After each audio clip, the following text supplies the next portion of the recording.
विवाहित स्त्रियां सिंदूर और मंगलसूत्र क्यों धारण करती हैं? मित्रों, जैसा कि अलग अलग पुराणों और धर्मशास्त्रों में इस बात का जिक्र कई बार आया है कि स्त्री शक्ति का रूप होती है। वास्तव में स्त्री को शक्ति का स्वरूप मानने के पीछे कई ऐसे अनोखे कारण हैं जिनकी वजह से स्वयं ईश्वर ने भी नारी को शक्ति स्वरूपा माना है। एक स्त्री जब किसी परिवार में जाती है तो वो अपने अलग अलग रूपों से उन रिश्ते नातों की जिम्मेदारियों को संभालती है। इस बात को हम एक साधारण उदाहरण से समझ सकते हैं कि जब एक स्त्री का जन्म होता है तो वो उस परिवार की कन्या या पुत्री के रूप में होती है। बचपन से ही उसे घर गृहस्थी में काम करने की शिक्षा दी जाने लगती है। उसे एहसास दिलाया जाता है कि उसके ऊपर अभी से ही जिम्मेदारियों का बोझ बढ़ने वाला है। लेकिन आज के इस नए युग में ज्यादातर माता पिता अपनी बेटी को पढ़ने लिखने और आगे बढ़ने के लिए प्रोत्साहित करते हैं, जो कि भविष्य के लिए बहुत ही अच्छा होता है। वही कन्या जब बड़ी हो जाती है और उसकी शादी हो जाती है तब वो किसी के घर की बहू, किसी की पत्नी या किसी की माँ होती है और इस तरह उसके ऊपर जिम्मेदारियों का सिलसिला शुरू हो जाता है। एक स्त्री का जीवन उसके विवाह के बाद पूरी तरह से बदल जाता है। एक मर्यादा में रहकर सारे घर की देख रेख और जिम्मेदारी को निभाने का काम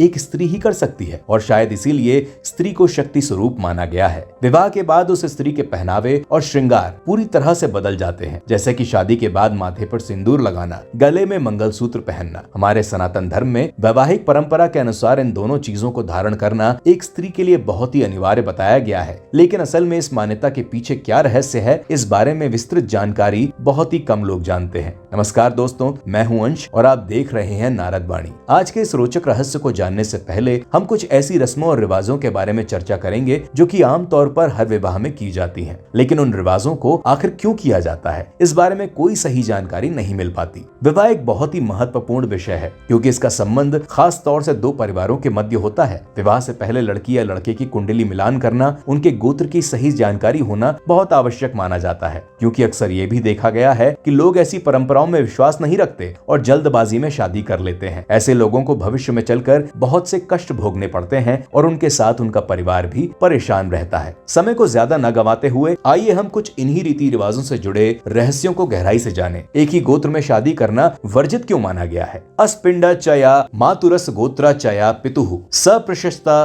द्विजाति नाम दार कर्मणि मैथुने। मनुस्मृति में लिखे इस श्लोक के अनुसार ऐसी कन्या जो माता की 6 पीढ़ियों में से ना हो और पिता के गोत्र से भी ना मिलती हो, उससे विवाह करने में कोई बुराई नहीं। इसके बारे में विस्तार से बात की जाए तो शास्त्रों के अनुसार अपने कुल में विवाह करना बहुत ही पाप और निंदित माना गया है। इसीलिए कहा जाता है कि माता की 6 और पिता की 7 पीढ़ियों को छोड़कर अपनी ही जाति की दूसरे गोत्र की कन्या से विवाह करना चाहिए और ऐसी कन्या से विवाह करने के बाद जो संतान होती है वो भी निरोगी रहती है। आज की आधुनिक चिकित्सा पद्धति ने भी अपनी खोज में इस बात को सिद्ध किया है। एक ही गोत्र के स्त्री और पुरुष के बीच वैवाहिक संबंध हो जाने के बाद जो संतान उत्पन्न होती है वो जन्म से या तो विकलांग होती है या तो उनके द्वारा मृत बच्चे का जन्म होता है और साथ ही साथ गर्भपात जैसी संभावनाएं भी बनी रहती हैं। कुछ शोध में यह भी बताया गया है कि खून से रिश्ते वाले स्त्री और पुरुष की आपस में शादी होने से जो संतान होती है वो अक्सर आंखों से संबंधित बीमारियों का शिकार हो जाती है। इसीलिए शास्त्रों और वैज्ञानिकों के अनुसार एक ही गोत्र में शादी होना पूरी तरह से वर्जित माना जाता है।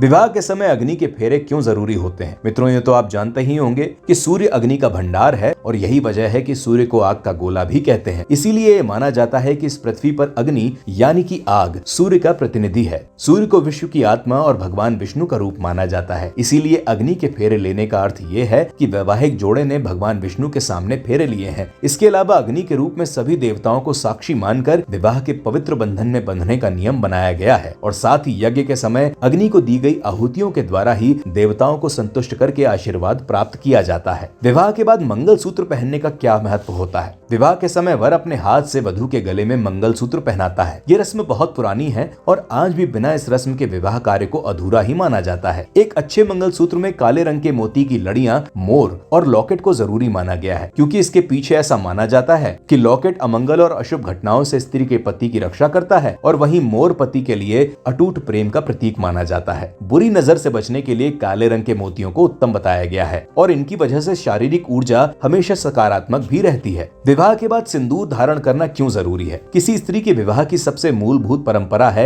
माथे पर सिंदूर धारण करना, जिसकी वजह से वो सुहागन लगती है। स्त्री की मांग में सिंदूर भरने से उस स्त्री के सौंदर्य में तो बढ़ोतरी होती ही है, साथ ही साथ उसे श्रृंगार का मुख्य अंग भी माना जाता है। सिंदूर में पारा नाम की धातु होने के कारण चेहरे पर झुर्रियां जल्दी नहीं पड़ती और इसके साथ ही स्त्री के शरीर में स्थित विद्युतीय उत्तेजना भी नियंत्रित रहती है। शरीर विज्ञान के अनुसार मांग में जिस जगह सिंदूर भरा जाता है वो स्थान भ्रमरंध्र और अधमी के नाम के कोमल स्थान के ठीक ऊपर होता है और सिंदूर मांग के इसी कोमल भाग को बुरे प्रभाव से बचाता है। कुछ शास्त्रों में यह भी माना गया है कि जिस स्त्री के भ्रुकुटी केंद्र में नागिन रेखा होती है उस स्त्री को इस दोष से बचने के लिए अपनी मांग में सिंदूर जरूर लगाना चाहिए। तो मित्रों, आज की वीडियो में हमने आपको कुछ ऐसे रीति रिवाजों के बारे में विस्तार से बताया जिन्हें अक्सर शादी विवाह में देखा जाता है और जिनका होना कितना जरूरी है ये आप भी जान चुके होंगे। आज की ये वीडियो आपको कैसी लगी कमेंट में जरूर बताइएगा। ऐसी और रोचक वीडियो को जानने के लिए आज ही सब्सक्राइब करें नारद वाणी। धन्यवाद।